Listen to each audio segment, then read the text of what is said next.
Good morning. Thank you for joining me for another 5 good minutes with the Word. I'm Barry Bryson, and we're continuing our study of the Gospel of Mark by picking up in chapter 7, verse 13.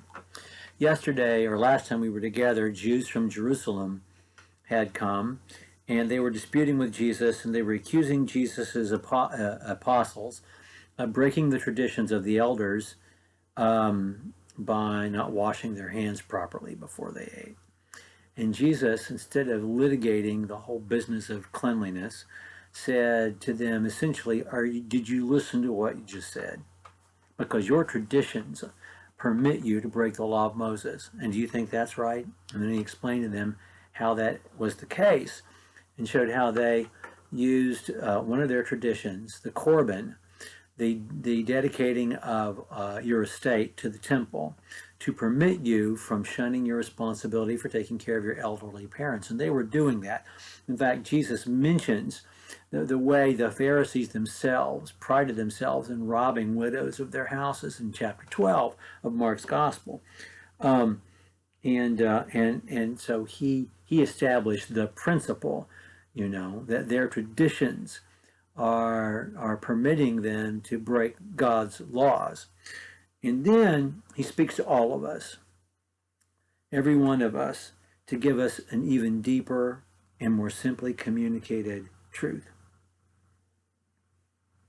Verse 14, and summoning the multitude again, he began saying to them, listen to me, all of you, understand this. There's nothing outside of a man which, going into him, can defile him. But the things which proceed out of the man are what defile the man. And when leaving the multitude, he entered the house. The disciples questioned him about this parable.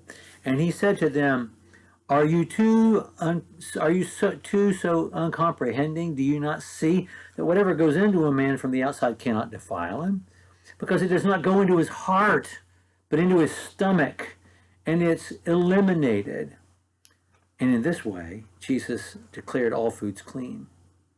And he was saying, that which proceeds out of the man, that is what defiles the man.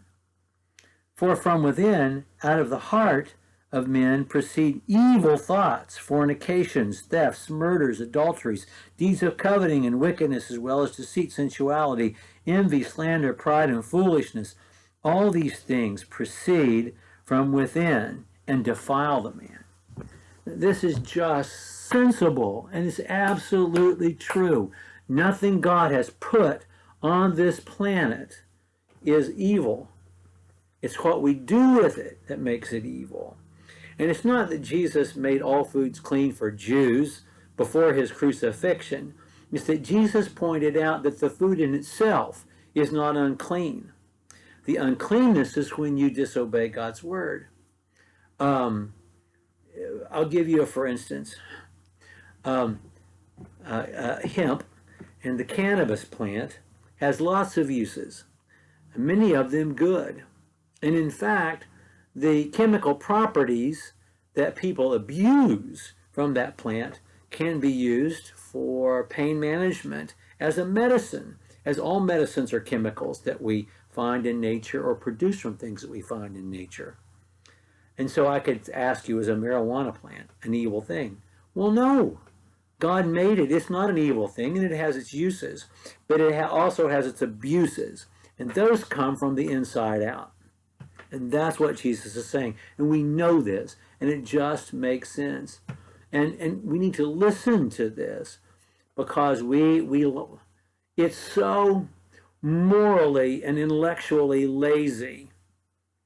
It's so morally and intellectually lazy to be a rule keeper in the first place, because none of us can be a rule keeper perfectly, and the Bible makes that clear. Instead of being a disciple. Because to be a disciple requires that we give Jesus everything, our heart, soul, strength, and our mind, not just our occasional attention when the rules apply. The rules always apply.